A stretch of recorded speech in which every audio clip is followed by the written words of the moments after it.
Finitude in awareness is anxiety. When I become aware of my finitude, I become afraid, right?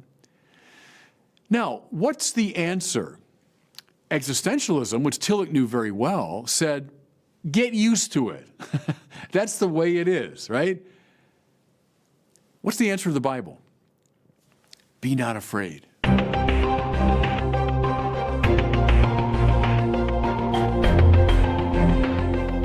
Welcome back to the Word on Fire show. I'm Brandon Vaught, the Senior Content Director here at Word on Fire Catholic Ministries. Today we're going to look back and discuss the most searched Bible verse of 2020, and I'm guessing it's not what you expect.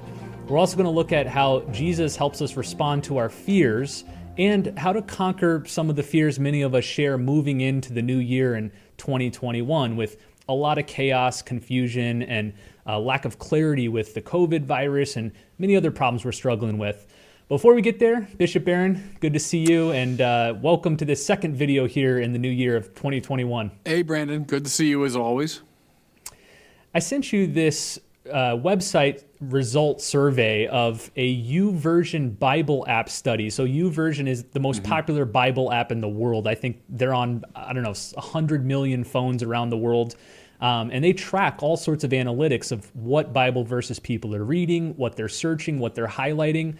Notably, they saw an increase by 80% in 2020 with nearly 600 million worldwide users, views, I think it is.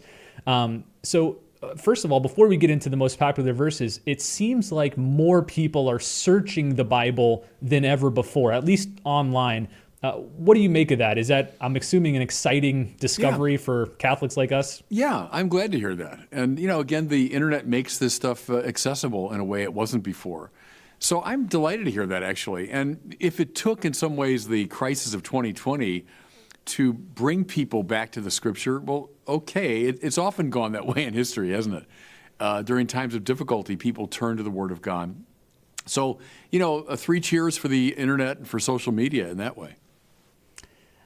I think in most years, the most popular verse on YouVersion is either John 3:16, for God so loved the world, gave his only begotten son, or I think we did an episode last year covering last year's most popular verse, which was the one from Jeremiah where it says, God's got plans for you to prosper and succeed and all that. But this year, there was an unexpected contender. The number one most read Bible verse on YouVersion in 2020 was Isaiah 41:10. I'm going to read it for you. So do not fear, for I am with you. Do not be dismayed, for I am your God. I will strengthen you and help you. I will uphold you with my righteous right hand. That verse was not only the most searched verse of 2020, but the most read and the most bookmarked. People wanted to come back to it again and again.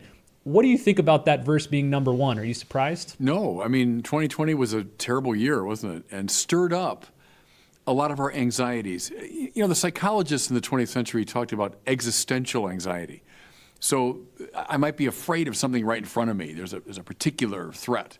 But then underneath all the particular threats, and often precipitated by a number of particular threats, there's this deep level fear, this existential anxiety, which is born of our finitude. And a year like 2020, when, let's face it, hundreds of thousands of our fellow citizens are dying from this disease. All of us are locked in. We can't see each other. That's going to stir up some deep level fears. And you could argue, Brandon, that the Bible is a response to fear. Perfect love, and that's what God is, casts out not hate, says the Bible, but fear. And so in some ways, that's the primordial struggle between fear and love. So I'm not surprised, A, that 2020 kicked up that fear, and that B, people turned to the Bible to find an answer precisely to this spiritual problem. So those first few words of the Isaiah verse, do not fear. For us Catholics, they obviously call to mind the great Pope St. John Paul II, who made that one of his major themes and commendations of his papacy. Can you talk about what these words meant for John Paul and why you think he considered them so important? Well, you know what's amazing about John Paul there is you could say, well, yeah, I mean, any Christian will claim a phrase like, do not be afraid. And, isn't that a nice, pious thing to say? But when you remember that young Karl Wojtyła endured first the horrific oppression of the Nazis. So his hometown of Krakow is overwhelmed. The country is held captive. People being murdered right and left. The Auschwitz concentration camp is about a 35-minute drive from where John Paul II lived at the time. Then, when the Nazis are finished, we then have the communists come in with maybe a slightly less oppressive form of dictatorship. Murderous regime. John Paul II, as a young man, experienced the very worst of humanity, and that's not an exaggeration. The 20th century, arguably the worst on record in terms of destructiveness, moral collapse. And John Paul II lived in Poland, which is right where the pincer movement of these two deeply dysfunctional ideologies, Nazism from the West, communism from the East, met. And so here's someone coming of age in that maelstrom. And yet, when he comes of age and he's elected Pope, he can say, do not be afraid. I mean, if anyone in the 20th century had a right to say, be afraid, it would have been Karl Wojtyła, right? Like, look, everybody, take the route of Jean-Paul Sartre or of Albert Camus or of, the existentialists. And yeah, life is absurd. And of course, we're afraid all the time. But he, of all people, could say, do not be afraid. Witnesses to his Christian faith. Because finally, it's only Christianity which proclaims God's own journey into the heart of what frightens us the most. It's only that gives us the capacity to say, do not be afraid, even in the face of the worst suffering. So that makes John Paul a very intriguing figure in the 20th century. When you read the Old Testament, you'll see reiterated again and again, don't be afraid, have no fear, don't worry, don't be anxious. And then at sort of the pivotal hinge between the Old Covenant and the New Covenant, when the angel Gabriel comes to Mary, he tells her, do not be afraid. And then we see Jesus picking up that thread throughout the rest of the New Testament. Talk about why this is so central to salvation history. Why do you think God keeps having to remind his people, don't be afraid, don't be afraid, don't be afraid? Well, I'll go back to the Protestant theologian Paul Tillich, whom I studied when I was doing my doctoral work quite a bit. Tillich, who came of age in the First World War. So he was a chaplain during World War I. He endured the worst of that horrific war. So the overture of the great demonic opera that was much of the 20th century was the First World War, right? It was a weekend's work in World War I to kill 50 or 60,000 people. Paul Tillich was there as a chaplain, trying to proclaim the Christian gospel in that setting. He reflects on presiding over a mass burial of thousands of these young men who've been killed. So Tillich, who went through all of that and then tried to make sense of Christianity in the wake of it. Well, one of his one-liners, and I come back to it a lot, Tillich said, finitude in awareness is anxiety. It's an interesting line. Those three beats, finitude in awareness is anxiety. In other words, to be finite and to know it is to be afraid, right? So Tillich says, for example, there are four great qualities or marks of finitude: time, space, causality, and substance. I'll just say something, I know that sounds very abstract. They're not, though. As a finite person, I live in time. You live in time. We all do. Does that produce anxiety? Yes.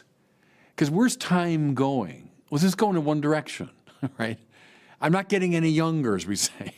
I'm getting older. Time is always moving forward toward what? And he would have been following Heidegger here. sein zum Tode, as Heidegger said, being toward death. Because we exist in time, we're heading toward death, and there's nothing we can do to stop it, right? Therefore, to live in time is to live in anxiety. Secondly, Tillich says, we live in space. We're spatial beings. We live in a particular place. Does that produce anxiety? Yes. And now I can witness to this, having moved out to California a few years ago. What did I experience here? Well, that terrible Thomas fire. As this fire was sweeping across the California hillsides until it came right to my house. And twice I was chased out of my space, right, which was threatened by these flames. Just a few weeks after that, a great rainstorm came, and this mudslide swept 25 people in Montecito, 10 minutes from my house, to their death. Space is always threatened. It's always in danger. Talk to anyone who's been through an earthquake. What that's like when what you take to be terra firma, right, the reliable earth, suddenly shakes. To be spatial is to be afraid. Thirdly, Tillich says, to be finite is to be caused. Now, we talk a lot, Brandon, about the argument from contingency, right? That means things exist but don't have to exist, therefore they've been brought into being by something extrinsic to themselves. Well, that's a very objective, abstract way to talk about it. But Tillich says, what does it feel like to be contingent? The fact that my being, well, it was contingent upon my parents. It's contingent right now upon the room I'm in here and its temperature. It's contingent upon the food that I ate just a few hours ago. If food was taken away, I'd die. It's contingent upon the drink that I can take in. It's contingent upon the oxygen in the atmosphere. The point is, to live as a caused thing is to live in fear, because any of those things could be taken away. And indeed, one day they will be taken away, right, when the health of my body deteriorates. Finally, Tillich says, as a finite being, I'm a substance. I'm not the sheer act of being itself. That's what God is. I'm a substance. I'm a thing. I'm a particular thing, which means, as Aristotle knew, I can undergo substantial change. That means I can be eliminated. I can be destroyed, right? Like any substance. The camera I'm speaking to, you're on the screen in front of me here. I knock that with a hammer, I can destroy it. Any substance can be destroyed. A planet will be destroyed someday when the sun envelops it, etc. Time, space, causality, substance. Finitude in awareness is anxiety. When I become aware of my finitude, I become afraid, right? Now, what's the answer? Existentialism, which Tillich knew very well, said, get used to it. That's the way it is, right? What's the answer of the Bible? Be not afraid. How come? Because the Bible orders us beyond our finitude to a reality, namely God, who transcends these limitations. Now, mind you, how do we name God? Well, he's not in time. He's eternal. He's outside of time. God's not in space. God is ubiquitous, we say. He's omnipresent. God is not contingent upon causes outside of himself. And God is not a substance. God is a sheer act of being itself. Now, see, what's interesting, Brandon, what Tillich has done here, I think it's very clever. He's taken the classical philosophical language we use about God, and he's shown the spiritual power of it. You say, well, oh yeah, God's eternal. Okay, I guess. So what? Well, the so what is because I can't save myself. I'm a temporal reality. And listen, I can't reach out to you because you're a temporal reality too. I can't reach out to anybody in this world because they're all in time as I am. What does the Bible say? Only in God will my soul be at rest. See, so when I orient my life not to my own ego or anything in the world, now walk through the last three, I won't belabor it. Space. Nothing in space is going to solve the anxiety that comes from being spatial. only when I'm ordered to God. Nothing in this world is going to solve my problem of being caused, because they've all been caused too. They're in the same boat I am. Only in God is my soul at rest. The point is, if finitude in awareness is anxiety, and it is, the only solution to that is to order my life to that which transcends all these things, namely to God. And that's why, Brandon, from the heart of the Bible comes again and again, don't be afraid. Don't be afraid. Don't be afraid. The voice of God, right? Karl Wojtyła heard that voice as a young kid, which is why he was able to endure. Look at the threats he faced. That's why he was able to endure them. So sorry for that long-winded sermon, but I think that's why the category of fear and the overcoming of fear is such an important one.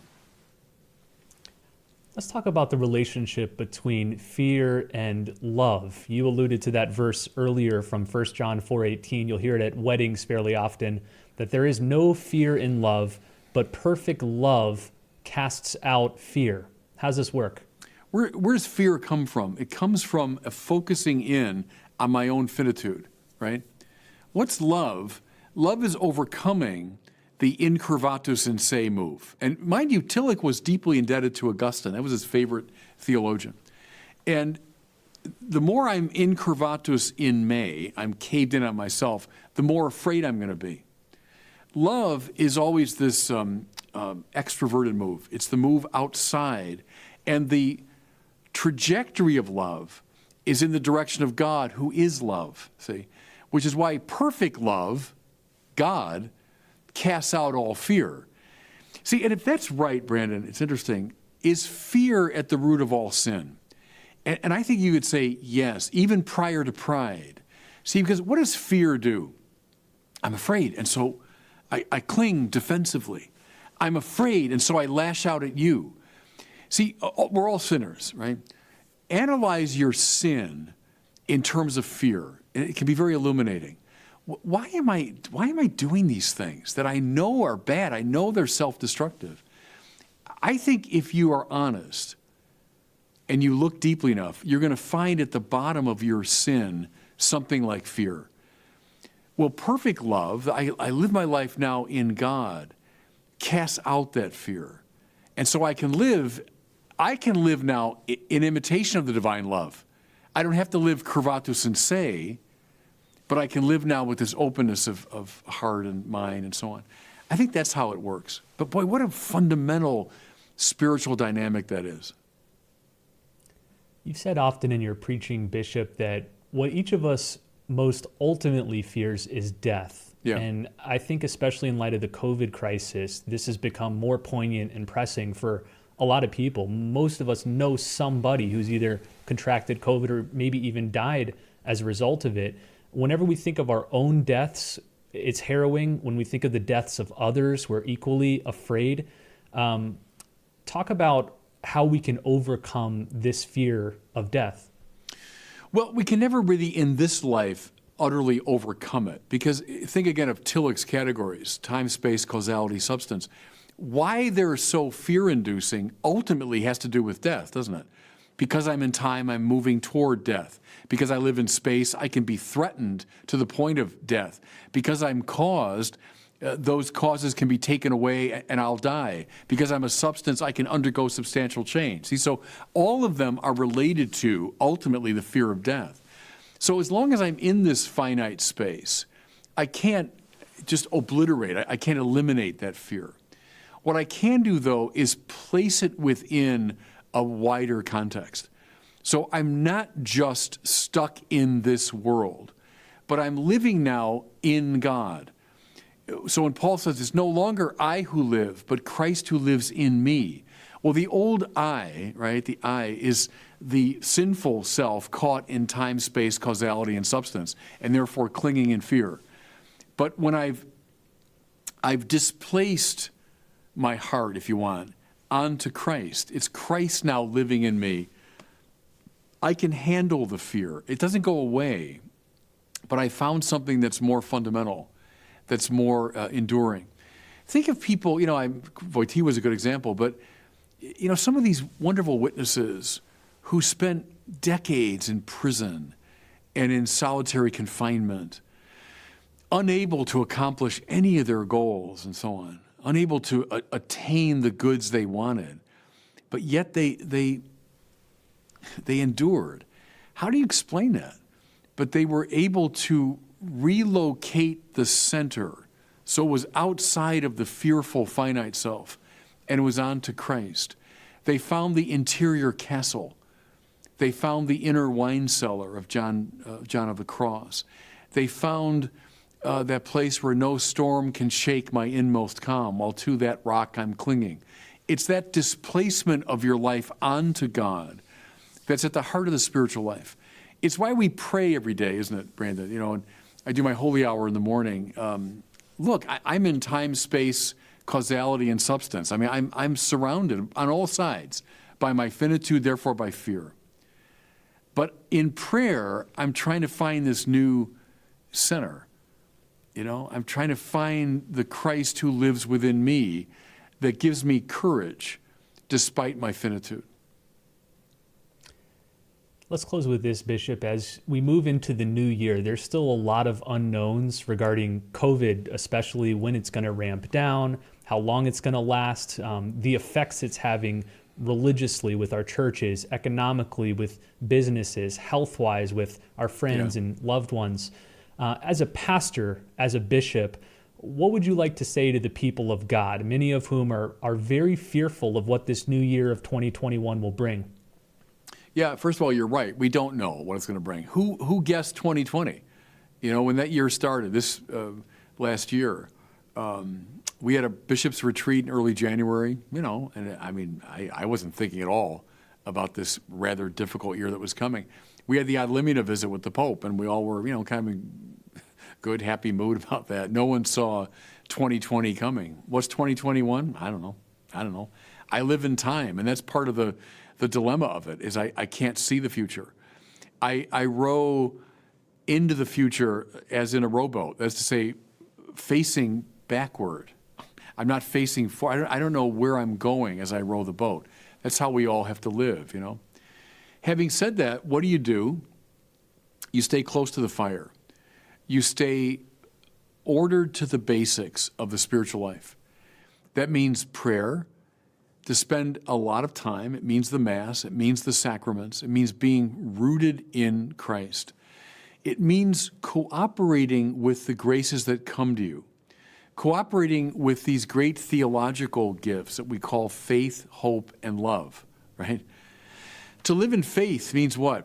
I walk by faith, not by sight. It means I don't see everything clearly, but I have a confidence. To live in hope, I don't know how it's all going to work out, but I hope because I know that God is in charge of the world. Most importantly, love. What's love? That's what God is, right? So when you love, and that could be the simplest thing, you are participating in God. In fact, you have found the place that transcends the categories of finitude. I don't know if that makes sense. That's maybe the most important thing to get. The simplest act of love has now transposed your life into a higher setting. You have indeed stepped out of the limits of finitude. That's cooperating with the most important of the theological virtues.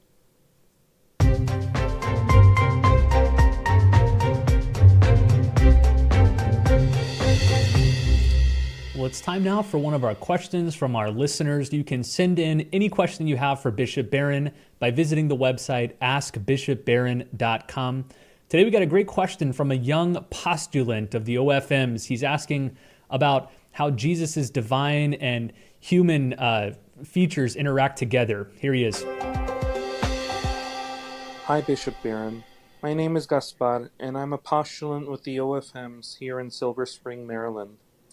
My question is, when Jesus took on a human nature, was he also subject to things like doubt or ignorance? Thank you, and God bless. Yeah, thanks for that question. And when I was teaching theology, that question would come up a lot. And it's come up in the great tradition. notice something, please, that when the church talks about Jesus' identity, it hardly ever psychologizes about him. It uses metaphysical language. So he's the hypostatic or personal union of two natures, divine and human, coming together in one rational supposit. That would be like the way the church talks about it. One person, divine, which lights up or instantiates two natures, divine and human. Okay, that's metaphysical language. That's the way the church tends to talk about Jesus. True God, true man, without mixing, mingling, or confusion, but in the unity of one divine person. Now notice, in none of that have I psychologized about the inner life of Jesus, like what it's like to be inside that metaphysical arrangement. And I think there's something wise about that because we don't really know. There are indications in the Gospels, Jesus in his humanity, showing signs of how he's culturally determined, how he's limited in this way and that, how he seems to not be aware of some things.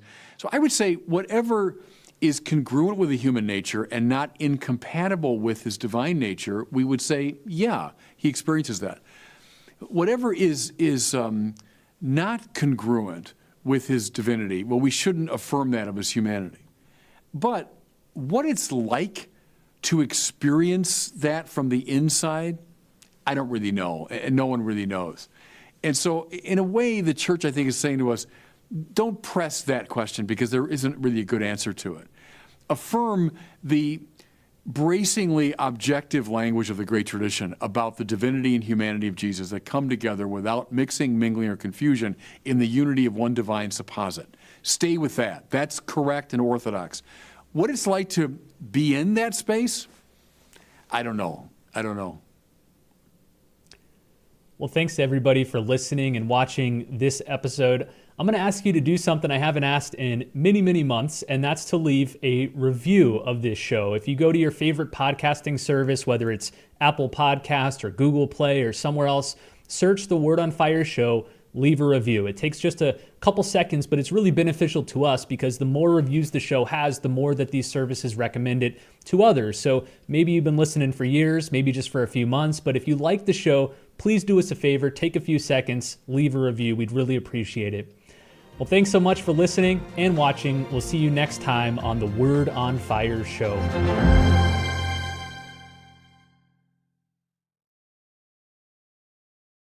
Thanks for watching.